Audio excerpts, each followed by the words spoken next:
আমরা আমাদের যদি পরিবর্তন চাই, পরিবর্তনের সুযোগ মাহে রমজান। আমরা যদি আখিরাত সাজাইতে চাই, আমাদের জন্য শ্রেষ্ঠ সুযোগ মাহে রমজান। আমরা যদি ঘুরে দাঁড়াইতে চাই, আমাদের জন্য শ্রেষ্ঠ সুযোগ মাহে রমজান। মাহে রমজান, আল্লাহ নাফরমানির এই জিন্দেগি আমি ছেড়ে দেব, আপনার রঙে রঙিন হব, তাইলে শ্রেষ্ঠতম সুযোগ মাহে রমজান। মাহে রমজানের মধ্যে অসম্ভব শক্তি আছে, মাহে রমজানের মধ্যে অসম্ভব পাওয়ার আছে। আল্লাহ বলছে, রমজানে বান্দা আইসো আমার কাছে, রাত দিন 24 ঘন্টা আমি আল্লাহ জাহান্নাম থেকে মুক্তি দিতে থাকব। ওয়াতাখাউ মিনান নার, জাহান্নাম থেকে মুক্তি দেব, সারা রাত মুক্তি দেব, সারা দিন মুক্তি দেব। রমজানের প্রতি ঘন্টা, প্রতি মিনিট, প্রতি সেকেন্ড হীরা মণি মুক্তা জহরতের চাইতেও কোটি গুণ বেশি দাম, কোটি গুণ বেশি। আল্লাহ তাআলা সেই মহিমান্বিত রমজান আমাদের সামনে আনতেছেন। আর মাত্র 18-19 দিনও বাকি নাই। এই অল্প কয়টা দিন বাবা, আমাদের উচিত রমজানের জন্য অধীর আগ্রহে মহব্বতের সাথে আল্লাহর কাছে হায়াত ভিক্ষা চাওয়া, যে আল্লাহ এত কাছে আইনা মৃত্যু দিয়েন, কবরে নিয়েন, আর কয়টা দিন হায়াত দেন, রমজান পর্যন্ত পৌঁছিয়ে দেন। আল্লাহুম্মা বারিক লানা ফি রাজাব ওয়া শাবান ওয়া বাল্লিগনা রমাদান। আল্লাহ তাআলা বলেন, ইয়া আইয়ুহাল্লাযীনা আমানু। দেখেন, এই একটি আয়াতে আল্লাহ 4টা কথা বলছে। একটা হলো, হে ঈমানদারগণ। 2 নাম্বার হলো, তোমাদের উপরে রোজা ফরজ করা হলো। 3 নাম্বার হলো, যেমনটা ফরজ করা হয়েছিল পূর্ববর্তীদের উপরে। 4 নাম্বার হলো, যেন তোমরা মুত্তাকি হতে পারো। কয়টা কথা হলো? এই 4টা কথার আমি 4টা আলগা সংক্ষিপ্ত একটু ব্যাখ্যা বলি। 1 নাম্বার হলো, হে ঈমানদারগণ, এটা আল্লাহ আমাদেরকে ডাক দিয়েছেন। তাফসীরের মধ্যে আছে, আদম আলাইহিস সালাম থেকে নিয়ে আমাদের নবী পর্যন্ত, ইতিপূর্বে আমাদের নবীর আগে যত নবী পৃথিবীতে আল্লাহ পাঠাইছেন, ওই নবীদের উপরে যারা ঈমান আনছিল, ওই নবীদের আমলে তাদের কাউকে কোনোদিন আল্লাহ তাআলা এই শব্দ দিয়ে, হে ঈমানদারগণ, ইয়া আইয়ুহাল্লাযীনা আমানু বলে ডাক দেন নাই। আগে সর্বপ্রথম আমাদের নবী, আখিরি নবী, আল্লাহর বন্ধু, আমাদের নবীর ভালোবাসায় আল্লাহ তাআলা বলছে, বন্ধু, বিগত কোন নবীর ঈমানদার উম্মতকে আমি যেই শব্দে ডাকি নাই, এই প্রথম আপনার ভালোবাসায় আপনার ঈমানদার উম্মতকে আমি ইয়া আইয়ুহাল্লাযীনা আমানু এই নতুন শব্দে ডাক দিলাম। হে ঈমানদারগণ, হে ঈমানদার, তোমরা আমার। তাফসীর ইবনে কাসিরের মধ্যে আছে, যে ঈমানদার সে আল্লাহর বন্ধু, যে মুমিন সে কার বন্ধু? আল্লাহর বন্ধু। আল্লাহর বন্ধু, মুমিনের বন্ধু আল্লাহ, আল্লাহর বন্ধু মুমিন, আল্লাহর বন্ধু মুমিন। এই জন্য তাফসীরে লিখছে, হে ঈমানদারগণ, এই কথার আরেকটা তর্জমা এটা, হে আমার বন্ধুগণ। আল্লাহ যেন ডাক দিয়া বলছে, হে আমার বন্ধুগণ, তোমরা আমার বন্ধু, তোমরা আমার। আমি বানাইছি বহু জনেরে, তোমরা বানাইছি আমার জন্য, আমার জন্য। তোমরা আমার, তোমরা আমারে মেনে নিয়েছ, তোমরা আমার কালেমা পড়েছ, তোমরা আমার রাসূলকে মেনে নিয়েছ, অতএব তোমরা আমার। তোমাদের কালেমা লা ইলাহা ইল্লাল্লাহ মুহাম্মাদুর রাসূলুল্লাহ, এটা আমি গ্রহণ করলাম, গ্রহণ করে আমি নিলাম। এই জন্যই আমি তোমাদেরকে ডাক দিই। তুমি বলছো আমি এনে ভর্তি অমুক, ওই যে আমারে মোহাম্মদে বলছে, তার ছোট ভাই হাফেজ মুশাররফ কয়, আমার আজকে বললো যে হুজুর ভর্তি করামু আপনার মাদ্রাসায়, তো কি কোন সময় আমু, ফরম নিয়ম কানুন কি? আমি এত কথা তোমার দরকার কি, হাতে ভর্তি হইব 60 পার। তার মানে আমি বলতে চাইছি, তারে কি বুঝাইলাম, তোমার এত নিয়ম কানুনের দরকার কি, আমি তারে নিলাম, খালাস, আমি ভর্তি নিলাম। তাইলে অর্থ হইল, আল্লাহ তাআলা বলছেন, বান্দা তোমার কালেমা আমি নিলাম, তোমার ঈমান আমি নিলাম, এই জন্য আমি তোমারে মুমিন বলে ডাক দিলাম। আল্লাহ কাউকে নিজের করে ডাক দেওয়া, খোদার কসম, এটা তার জীবনের সবচেয়ে বড় পাওয়া। যদি দিল থাকতো তাইলে আমরা বুঝতাম। এক এমপি সাহেব যদি কারো নাম নেয়, এক মন্ত্রী সাহেব কারো নাম নেয়, আর তারে যদি কেউ আইয়া কয় আজকে তো মন্ত্রী সাহেবের কাছে গেছিলাম আর উনি তোমার নাম নিছে, তোমার কথা ভালো কইছে, বাবা হেতে বেটা তো মানে ঠ্যাঙালগি দিয়ে একটা লেব। হ্যাঁ বাইতে ইয়া ঘরে বেড়ির কথাবার্তা সাবধান কও, আগের মতো নাই, যেরুম মনে করছে এরুম না। কি কিছে মন্ত্রী সাহেব আজকেও আমার নাম নিছে, জিঙ্গাও মানে সে এটাকে খুব গৌরবের মনে করবে, ঠিকই না বলেন না কেন? সবার কাছে ঘুরে ঘুরে বলার চেষ্টা করবে আমি কিন্তু মন্ত্রীর পরিচিত।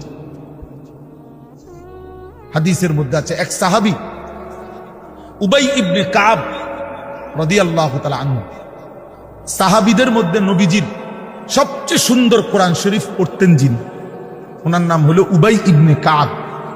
তো এই উনি নবীজি একদিন উনাকে বলছেন এই সাহাবীকে যে উবাই এদিকে আসো, তুমি আমারে কোরআন শরীফ পড়ে শোনাও, বুঝছেন? তখন ওই সাহাবী একটু লজ্জিত হয়ে বলতেছি ইয়া রাসূলুল্লাহ, আমি আপনার সামনে কোরআন পড়বো, অথচ কোরআন তো আমরা আপনার থেকেই শুনি, কোরআন আপনার উপরেই নাজিল হয়, আমি কোন সাহসে আপনার সামনে কোরআন পড়ি? তো নবীজি বললেন শুনো, মহান আল্লাহ পাক রব্বুল আলামিন জিব্রাইল পাঠাইয়া তোমার নাম নিয়া বলছে তোমার কাছ থেকে আমি কোরআন শুনতে। এই আমরা স্পষ্ট হাদিসে পড়ছি, বিশ্বাস করেন। এই সাহাবী এটা শুই না 3 বার জিজ্ঞাসা করছে নবীজিরে, আওয়াসাম্মানি আল্লাহ, ইয়া রাসূলুল্লাহ বললেন কি আমার আল্লাহ আমার নাম নিছে? আমার নাম? আরে কোন কি আপনি? নবীজি বলল হ তোমার নামে তো দিছে। উনি আবার জিজ্ঞাসা করছে, ইয়া রাসূলুল্লাহ সত্যি বলছেন আমার নাম নিয়েছেন আল্লাহ? বলছে হ তোমার নাম। আবার জিজ্ঞাসা করছে, হাদিসের স্পষ্ট শব্দ আছে ফাবাকা। 3 বারের পরে এই সাহাবী খুশিতে আনন্দে চিৎকার করে কাঁদতে শুরু করছে আর বলতেছি, ইয়া রাসূলুল্লাহ এক গোলামের কি পরিমাণ সৌভাগ্য, তার মুনিব তার নাম নিয়েছে। তো আমরা আমাদের কালেমার কি পরিমাণ সৌভাগ্য, আমরা একবার বলেছি কালেমা, আল্লাহ আমাদেরকে ডাক দিছে, ইয়া আইয়ুহাল্লাযীনা আমানু, হে আমার কালেমা ওয়ালারা, তোমরা আমার, তোমরা আমার, আমি তোমাদের ঈমান নিলাম, আমি তোমাদেরকে ডাক দিলাম। এক মুমিনের কি পরিমাণ খুশি হওয়া উচিত আপনি শুনেন। 29 নম্বর পারায় একটা সূরা আছে, সূরা মুরসালাত। এই যে এর আগে একটা সূরা আছে সূরা দাহার, কোরআনুল কারীমের 76 নম্বর সূরা, 2 পৃষ্ঠাওয়ালা ছোট সূরা। এই সূরাটার মধ্যে জান্নাতের বর্ণনা সবচেয়ে সুন্দর, মানে জান্নাতের বর্ণনা হৃদয় কারা এই সূরাতে আছে। এই সূরাটা যেদিন নবীজির উপরে নাজিল হয়েছে, সেদিন নবীজির সামনে একজন কালো রঙের সাহাবী বসা ছিল। ওয়াইন্দাহু রাজুলুন আসওয়াদ, কালো একজন রঙের সাহাবী বসা ছিল, উনি বসা ছিলেন। এই সময় এই সূরাটা নাজিল হয়েছে, নবীজি উনাগরে শুনাইছে সূরাটা। তো এই সূরার মধ্যে জান্নাতের এমন হৃদয়গ্রাহী বর্ণনা। এই সাহাবীটা সামনে যিনি বসা কালো রঙের সহজ সরল সাহাবী, উনি এই সূরা এটা শুইনা জান্নাতের আশায় খুশিতে একটা চিৎকার দিছে, এক চিৎকারে হাদিসে আছে উনি ওইখানেই ইন্তেকাল করছে এখানে। তখন আল্লাহর নবী বলেন, ওয়াল্লাহি লাকাদ আখরাজা নাফসা সাহিবিকুমুশ শাওকু ইলাল জান্নাহ। নবী বলেন আল্লাহর কসম, জান্নাতের প্রবল আকাঙ্ক্ষায় তোমাদের বন্ধু জীবন দিয়ে দিল। निकल जाए दम तेरे कदमों के नीचे, यही दिल की हसरत, यही दिल की आरज़ू है। এটা উর্দু শের আর কি, অর্থ হলো হে প্রিয়তম, তোমার পায়ের নিচে জীবন দিলাম, জান দিয়ে দিলাম। আর এটাই ছিল আমার সারা জিন্দেগীর তামান্না, দিলের আকাঙ্ক্ষা, যে তোমার জন্য আমি জীবন দেব, আর সেটাই দিয়ে দিই। निकल जाए दम तेरे कदमों के नीचे, তোমার কদমের নিচে আমার জান গেল। এহি দিল কি হাসরাত, এটাই ছিল দিলের আকাঙ্ক্ষা। এজন্য আজকে ছেলেরা কোথায় জীবন শেষ করে দিচ্ছ? এমন সুন্দর জীবন, এমন সুন্দর যৌবন, আহা শক্তির টাইমটা, জীবনের সক্ষমতার সময়। ছোটবেলা তো ভাইয়া দুর্বল, বৃদ্ধ বয়সটাও দুর্বল। তোমাদের অনেক কিশোর নওজোয়ান একজনের গায়েও চাদর নাই, কিন্তু মুরব্বী সবগুলোর গায়ে চাদর। দেখো চাকায়া, এই চাচারা তো আমার সব পরিচিত চাচা। অর্থ হইল এই বৃদ্ধের এই দুর্বলতা তাকে চাদর গায়ে দিতে বাধ্য করেছে। তার শরীরে শীতের অনুভূতিটা বেশি, ঠিক কিনা বলেন? কিন্তু তোমরা নওজোয়ান, তোমাদের অধিকাংশ কারো গায়ে চাদর নাই। তোমরা দেখো ভাইয়া, আমার গায়ে কোনো চাদরই নাই। তাইলে বুঝাইতে চাইলাম এই শক্তির সময় যৌবন। যুবক চাইলে পাহাড় কাইটা সমান করতে পারবে, যুবক চাইলে সাগর নদী মাটি দিয়ে ভরাট করে দিতে পারবে। একটা এলাকার যুবক ছেলেরা যদি চায়, সবার হাতে হাতে মদের বোতল পৌঁছাই দিতে পারবে। একটা সমাজের ছেলেরা যদি চায়, সবার হাতে হাতে নামাজের মুসল্লাও তুলে দেবে। অতএব ছেলেরা, তোমরা যারা যুবক আয়োজন করছো, আমি তোমাদের উৎসাহ দেই, একটু আগাও, এখানে থাইমা যাইও না। একটা মাহফিল করছি, এক ফোটলা বিরিয়ানি খাওয়াই দিছি, খালাস না বন্ধু, একটু আগাও। তোমরা আবার বসো, যে কয়জনে মাহফিলের আয়োজন করছো তোমরা আবার বসো, যে আমরা কেমনে আটটু ভালো হইতে পারি, আটটু চরিত্রবান হইতে পারি, আমরা কেমনে নিজেরা নামাজ ধরতে পারি। একটু যদি হিম্মত করো যুবক, ইনশাআল্লাহ ভালো হবে। শনিবার দিন আমি আমার মাদ্রাসায়, এই শনিবারে সকাল 10টা থেকে বিকাল 4:30 পর্যন্ত, এইবারই প্রথমবার আমি আলাদা 16 বছর থেকে 30 বছরের নিচে যাদের বয়স, এই কিশোর যুবকদের জন্য আলাদা ইসলাহি মজলিসের আয়োজন করছিলাম। আমার শায়েখ আল্লামা মুফতি মুশতাকুর নবী সাহেব বয়ান করছেন, আল্লামা মুফতি আমজাদ হুসাইন সাহেব বয়ান করছেন, হযরত মাওলানা মুফতি ইউসুফ বিন ইকবাল বয়ান করছেন, আমাদের কুমিল্লা ক্যান্টনমেন্টের বড় একজন শিশু বিশেষজ্ঞ ডাক্তার মিজানুর রহমান, উনি বয়ান করছেন। আমি নিজে কিছু কথা বলছি। প্রায় 600 ছেলে এন্ট্রিভুক্ত আসছে, উপস্থিত হয়েছে 600। সন্দ্বীপে, চট্টগ্রামে আমরা প্রতি বছর সন্দ্বীপ যাই, সেখানে 4টা-5টা ছেলে ফজরের নামাজের জন্য, তারা বন্ধু, কলেজের ছেলে, 4-5 জন ছেলে মাত্র। ওরা একদিন সিদ্ধান্ত নিছিল, ওরা সবসময় ফজরের নামাজ পড়তো, তো ওরা একদিন সিদ্ধান্ত নিছে যে ফজরের পরে তারা সন্দ্বীপ তো সাগরের পারে, তো সাগরের পারে হাঁটতো তারা। তো তারা একদিন সিদ্ধান্ত নিছিল আজ থেকে 1 বছর আগে, যে আমরা সকালবেলা না হাইটা চলো আমরা বন্ধুদেরকে ফজরের জন্য জাগাই, ফজরের ক্যাম্পেইন করি, ফজরের জন্য গণসংযোগ করি। এই 4-5 জন ছেলে উদ্যোগ নিয়ে শুরু করছে। ঠিক 1 বছরের মেহনতে এই গত নভেম্বর, 24 সালের নভেম্বরে আমি গেছি মাহফিলে, ওইখানে তারা আমার লিস্টেড। ফজরের পরে আমি তাদের জন্য আলাদা বয়ান করছি, তাদের আলাদা মাহফিল হয়েছে ফজরের পরে। মানে রাইতে আমি যেই প্যান্ডেলে ওয়াজ করছি, ওই প্যান্ডেলটা তারা সকালের জন্য আবার ভাড়া নিছে। বুঝেন না এই কথা? আমি ওখানে ছিলাম, আর ওখানে রাত্রে আসা যায় না, ওইটা সন্দ্বীপে স্পিড বোট দিয়ে আইতে যাইতে হয়, তো রাইতে আওয়ানের সিস্টেম নেই, থাকতে হয়। এই জন্য ফজরের পরে আবার বয়ান করছি 1.5 ঘন্টা। তো ওরা, আমি বললাম এত ভোরে ছেলেরা আইবনি, কয় হুজুর আসবে ইনশাল্লাহ, আপনি দেখেন। তারা আমারে দেখাইছে কাগজে কলমে লিস্টেড করা প্রায় 4,500 ছেলে এখন ফজরের নামাজ জামাতে। যুবক চাইলে কি না পারে, যুবক চাইলে ভাঙতে পারে, যুবক চাইলে গড়তে পারে, যুবক চাইলে বুলডোজার দিয়ে সমান করে লাইতে পারে,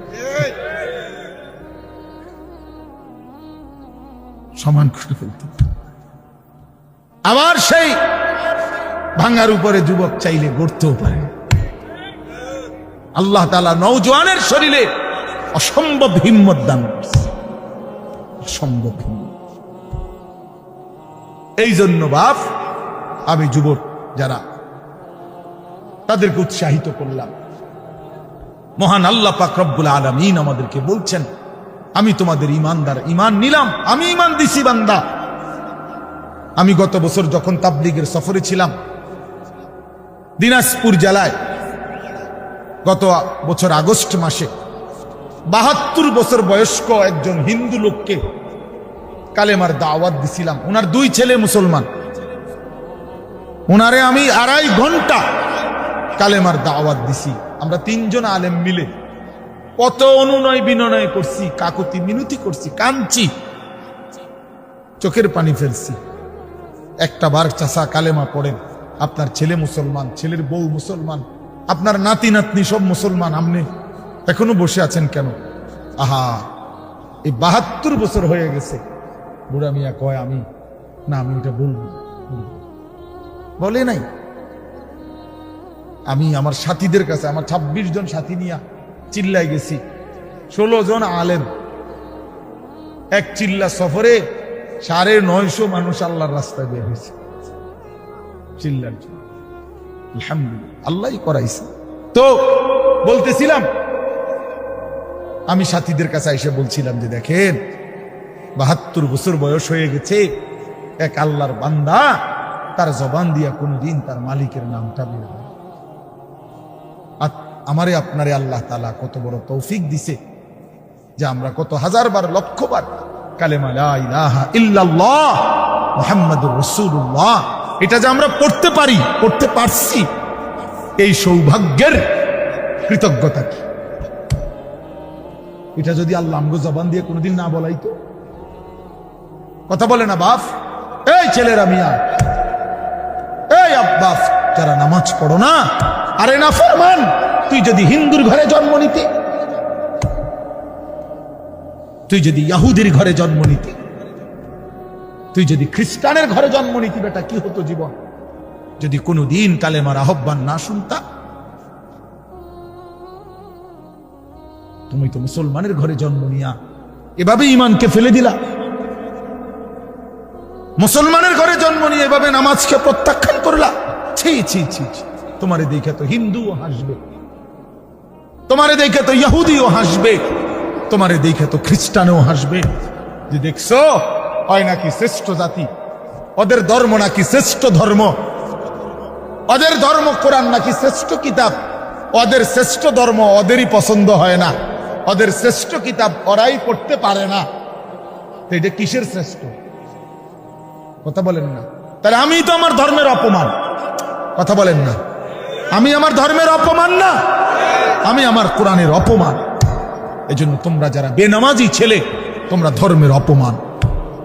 তোমাদের যাদের চুল বেঈমানের মতো, তোমরা মুসলমান ধর্মের অপমান। তোমরা, তোমাদের কারণে আমার ধর্ম লজ্জিত, তোমাদের কারণে ধর্ম বেইজ্জতি হয়েছে। তোমরা ইসলামকে অপমানিত করলা, আল্লাহকে অপমানিত করলা, আমার নবীর শ্রেষ্ঠতম 23 বছরের আদর্শকে তোমরা অপমানিত করবে। এই অপমানের বিচার আল্লাহ করবে, মনে রাখো, ছেড়ে দিবে না বাপ। আল্লাহ কোরআনে বলছে, বান্দা আমি 1 সেকেন্ড ছাড়বো না, আমি হিসাব নিব। তুমি আমারে কি মনে করছো বান্দা? দাদুকে খাওয়াইছি দেখে তুমি মনে করছো আমি মাতি না? হ্যাঁ, কিটা মনে করছো? এ পেশাব পায়খানার ভাত তুমি মনে করছো? আমি কিছুই বলবো না, কিছুই বলবো না। তুমি জানো না ফেরাউনকে শোয়াইছে কে?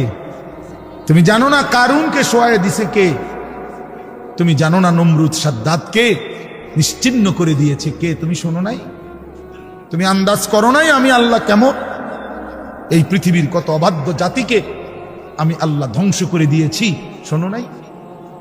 কই, গোটা পৃথিবীর সমস্ত আধুনিক প্রযুক্তি থাকার পরেও তো বাবা আমেরিকার ওই বেঈমানরা, ক্যালিফোর্নিয়ার লস অ্যাঞ্জেলস তাদের একটি স্টেট আগুনে দাবানলে পুরে ছাই হয়ে গেছে। লক্ষ লক্ষ কোটি কোটি মিলিয়ন বিলিয়ন ডলারের এক এক বিল্ডিং। আপনারা মুরব্বীরা মিলিয়ন বিলিয়ন ডলার কি তাই বুঝতেন না? কয়টা আপনি 1 মিলিয়ন বিলিয়ন ডলার কত টাকা? কমপক্ষে 300 টাকার বেশি।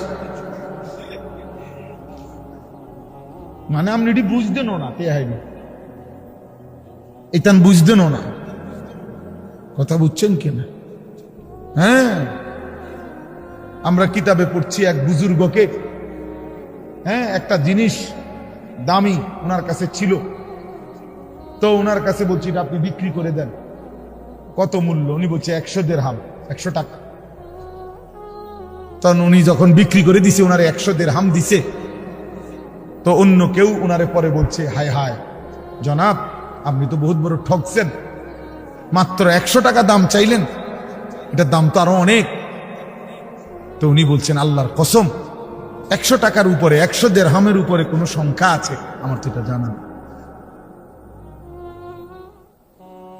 আমার তো এর উপরে কিছু জানা নাই আমার মেজো বোনের বিয়ে যখন হয়েছিল মেজো বোন আমি তখন প্রাইমারি শেষ করে মাদ্রাসায় ভর্তি হয়েছি এই সময় আমার বোনের বিয়ে হয়েছে তো বোন জামাই যখন ওই আগে ছোটবেলায় বিয়ের দিন বোন জামাই যখন আসছে তখন শরবত খাওয়াইছি যে গেইটে নাকি তখন কিছু টাকা দিতে হয় না যে শরবত খাওয়ায় তারে তো আমারে 100টা টাকা দিছে উনি খতম তো এগুলা নাকি ওনার কাছে আরো টাকা ছিল তো ওই আরো একটু সাফাসাফি করলে আরো দেয় আরো কিছু দেয় না মানলে আরো দেয় এমনি এমনি নিয়ম ছিল আমার 100 টাকা দিছে আর এটা দেখে আমি একটা দৌড়ে আইয়ালাইছি আমার পুরো মনে আছে একটা কসম আমার পুরো এখনো মনে হইলো আর এই কথাটা আমার একবারে আমার ভাই চাচাতো ভাইটাই বা অন্যরা এত দমকাইছে বেউকুফ 100 টাকা লইয়া দৌড় দিয়ে আইয়ালাইছ আমি বলছি আমি তো আসলে এর চাইতে বেশি টাকা জীবনে আর দেখি তো বলতে চাইলাম হাজার হাজার কোটি কোটি মিলিয়ন ডলারের এই বাড়ি ভবন এগুলো পৃথিবীর সর্বাধুনিক প্রযুক্তি দিয়ে অত্যাধুনিক প্রযুক্তি থাকা সত্ত্বেও আধুনিক সরঞ্জামাদি থাকার পরেও বাপ আল্লাহর দেওয়া আযাবে আগুনে যখন জ্বলছে এই কয়দিন হইল কোন বেঈমানে 1 সেকেন্ডের জন্য আগুন নিভাইতে পারে না 14,000 ফায়ার সার্ভিস কর্মী একসাথে আপনার পানি দিছে আরো বাড়ে আগুন আরো বাড়ছে তার মানে বোঝা গেল বাবা পৃথিবীর কারো শক্তি মূলত কোনো শক্তি না আল্লাহ শক্তির সামনে আল্লাহর ফয়সালার সামনে আল্লাহ যদি ভালো রাখে তাইলেই ভালো থাকা হ্যাঁ আপনার টাকা তো আছে 1000 কোটি টাকা কিন্তু আপনার ফেড অসুখ আপনি টেহা দিয়ে কিনবেন আপনার টাকা তো আছে লক্ষ কোটি টাকা কিন্তু আপনার তো ডায়াবেটিস আপনি কিনবেন টাকা দিয়ে কি করবেন আপনি 7,000 ধন হইলেও কি লাভ হবে আপনার এই জন্য আমি অনুরোধ করছি আমরা মোমেন আল্লাহ আমাদেরকে বলছে এটাই কথা তোমাদের উপরে আমি রোজা ফরজ করলাম তোমরা আমার হুকুম মানো তোমরা আমারে মানো বান্দা রোজা মানে বিরত থাকা সিয়াম মানে বিরত থাকা তার মানে গুনাহ থেকে বাঁচো হালাল বস্তু থেকে বাঁচো আমি তোমাদেরকে হারাম তো হারামই হারাম থেকে আবার ফিরাবো কেন হারাম থেকে তো ফিরতে সারা বছরের জন্যই বলে দিছি তো আমি রমজান মাসে তোমাদের 3টি হালাল খাবার হালাল ছিল পানি হালাল ছিল হালাল স্ত্রী হালাল ছিল আমি রমজানের 30টা দিন একটা মাসে তোমাদের জন্য খাদ্য পানি স্ত্রী এই 3টা জিনিস হালাল বস্তু আমি হারাম করে দিলাম যেন আমি বুঝাইতে চাইলাম যে দেখো আমি আল্লাহ যেখানে হালালটাও হারাম করে দিলাম সেখানে হারামটার প্রতি আমি আল্লাহর কি পরিমাণ ঘৃণা যেখানে হালালটাই ছেড়ে দিতে বললাম সেখানে হারামটা ধরে রাখার কোন সুযোগ আছে অতএব মিথ্যা চুরি ডাকাতি জিনা ব্যভিচার মদ জুয়া নাচ গান সুদ ঘুষ মা বোনদের বেপর্দা জিন্দিগি ছেড়ে দেন একজন বুঝলে একজনই কোনো অসুবিধা নাই আমার কোনো আফসোস নাই আমি সব সময় ফেরিওয়ালার মতো আমি বুঝি একজনই শুনুক একজনই যদি ভাবে আলহামদুলিল্লাহ সংখ্যা দিয়ে আমি কি করব বুঝেন না 10 কোটি মানুষ আমারে মনে করেন আলগি দিছে, তো কি হইছে? কি হইছে? এটা আমার কবর রাজাব মা। বাংলাদেশের একেবারে মনে করেন 50 লাখ লোক আমার চিনে, তো কি হইছে? এটা আমার কবর রাজাব মা। তো আর কি, পরিচিতি অপরিচিতি জনপ্রিয়তা এগুলো কোনো বিষয় না, এগুলো কোনো মুখ্য বিষয় নয়। বিষয় হলো আল্লাহর কাছে গ্রহণ হওয়া, আখিরাতের মুক্তি পাওয়া, জাহান্নাম থেকে মুক্তি পাওয়া। অতএব আজকে এতটুকুই মূল কথা। আমরা প্রত্যেকেই এটা ভাবি, আমরা মুমিন। প্রিয় ভাই বলেন, আমরা এখানে যারা এখন বসছি, রাত 12টা বাজে, আমার কথা শেষ। ইনসাফের সাথে ছেলেরা, বাবা বলো তুমি মুসলমান কিনা? না না, ছেলেরা আলাদা বলো, বাবা কও তোমরা মুসলমান কিনা? প্রিয় বাপ বলো তুমি মুসলমান কিনা? তুমি মুসলমানের সন্তান কিনা? তাইলে তুমি সিদ্ধান্ত দাও আজকে। বয়স্ক যারা আছেন তারা আপনারা বসা থাকেন, কিন্তু তোমরা যারা 30 বছরের নিচে ছেলে, তোমাদের বয়স, বুঝে শুনে ধোঁকা দিও না, আল্লাহর সাথে ধোঁকা করো না, আল্লাহর সাথে মস্কারি করো না। হাদিসের মধ্যে আছে, এক লোক নবীজির সামনে বাম হাত দিয়ে খাইতেছিল, মুসলিম শরীফের হাদিস। নবীজি তারে বলছে ডান হাতে খাও, তখন সে বলছে আমি ডান হাতে খাইতে পারি না। নবীজি বলছে তাইলে আর পারবাও না। কসম আল্লাহর, ওই হাদিস আছে। সাহাবী বলে ওই লোক আর কোনোদিন ডান হাত মুখের কাছে আনতে পারে নাই, কারণ সে তো মূলত মিথ্যা বলছিল, অহংকার করে বলছিল। এই জন্য আমি অনুরোধ করছি, তোমরা যারা 30 বছরের নিচে আছো ছেলে বাবা, তোমরা দিল থেকে বুঝে শুনে তোমরা নিয়ত করে দাঁড়াও, যে এই কথার নিয়তে দাঁড়াও, যার ভাল লাগে যে আমি ইনশাআল্লাহ চেষ্টা করুম ফজর সহ 5 ওয়াক্ত নামাজ পড়তে। তুমি সিদ্ধান্ত নিয়ে বলো যে আমি চেষ্টা করব, আমি নারী ছবি, অশ্লীল দৃশ্য থেকে, মোবাইলের অশ্লীল ছবি থেকে নিজেকে বাঁচাইবার নিয়ত করলাম, সিদ্ধান্ত করলাম। আল্লাহ তৌফিক দিলেই তো পারবা, ঠিক কিনা বলেন না কেউ? অতএব নিয়ত করে হিম্মতের সাথে যে আসলেই হুজুর আমি দিল থেকে বললাম, এই নিয়ত করে দাঁড়াও। যার ভাল লাগে দাঁড়াও, কোনো বাধাবাধকতা নাই, যার মন চায় দাঁড়াও, আমার কোনো জোরাজুরি নাই। বাকি তুমি দিল থেকে বলো, মন থেকে মনে নিয়ত করো, তোমার দিলে তুমি। কারণ তোমার কবর তোমার, আমার কবর আমার। তোমার ঘরে তুমি ফিরবা, আমার ঘরে আমি ফিরবা। সবাই রাজি তো ইনশাআল্লাহ? আল্লাহ তাআলা তৌফিক দান করেন। বসো বাপ, আল্লাহ কবুল করে নেন। মনে করো ঠকবা না, মনে রাখো নামাজ পড়ে কেউ ঠকে না, না পড়ে ঠকে। গুনাহ ছেড়ে দিয়ে ঠকবা না, বরং গুনাহ ছেড়ে দিলে দামি হইবা ইনশাআল্লাহ। দামি হইও, নিজে দামি হবা, মনে রাখো দামি। একটা জিনিস শেষ মনে রাখো ছেলেরা, যে কোনো মূল্যে আমরা আলহামদুলিল্লাহ গোটা পৃথিবী নিয়ে আমাদেরও পড়ালেখা করা আছে। সারা পৃথিবীর হালাত আমরাও বুঝি কম বেশ। আমরা জেনারেল লাইনেও পড়ালেখা করছি, কুমিল্লা ভিক্টোরিয়া কলেজ থেকে মাস্টার্স পাস করছি, সরকারি আলিয়া মাদ্রাসা থেকে কামেল পাস করছি, কওমি মাদ্রাসা থেকে দাওরায়ে হাদিস পাস করছি। তাহলে মাটির তলে থাকি না, পৃথিবীর নিয়ে আমরাও গবেষণা ভাবি। কাজে সারা পৃথিবীর যেই পরিস্থিতি বর্তমান এবং আমাদের কোরআন সুন্নাহর যেই ভাষ্য, এই সবগুলো বিশ্বাস করো, একত্রে মিলাইলে এ কথা আমাদের কাছে একেবারে স্পষ্ট। আগামীর পৃথিবী ইসলামের পৃথিবী, আগামীর পৃথিবী কোরআনের পৃথিবী। মনে রাখো বললাম বাপ, তুমি দেখবা, তোমার হায়াতেই দেখবা ইনশাআল্লাহ। এখন যাদের বয়স এই 20, 25, 26, 28, যাদের বয়স 12, 15, তোমরা ইনশাআল্লাহ আগামীর ইসলাম দেখবা, কালেমার বিজয় দেখবা। তোমরা শুনবা যে ফিলিস্তিন বিজয়ী, তোমরা শুনবা সারা পৃথিবীতে কালেমার পতাকা উড়েছে, তোমরা শুনবা ইউরোপ আমেরিকার শক্তি নিশ্চিহ্ন হয়ে গেছে, তোমরা শুনবা ইসরায়েলের কুত্তারা পরাজিত হয়ে গেছে। সেদিন বুঝবা ইমানদারি দামি, সেদিন বুঝবা চরিত্রবান ছেলেটাই দামি, সেদিন বুঝবা নামাজি ছেলেটাই দামি। আর যারা চরিত্র নষ্ট করে ফেলেছ, তুমি ফালতু কোনো না কোনো সিফাত কোনাত কইরা থাকি। এই জন্য আমরা দয়া করি ইনশাআল্লাহ প্রত্যেকেই আমরা ইনশাআল্লাহ নামাজ পড়বো তো ইনশাআল্লাহ।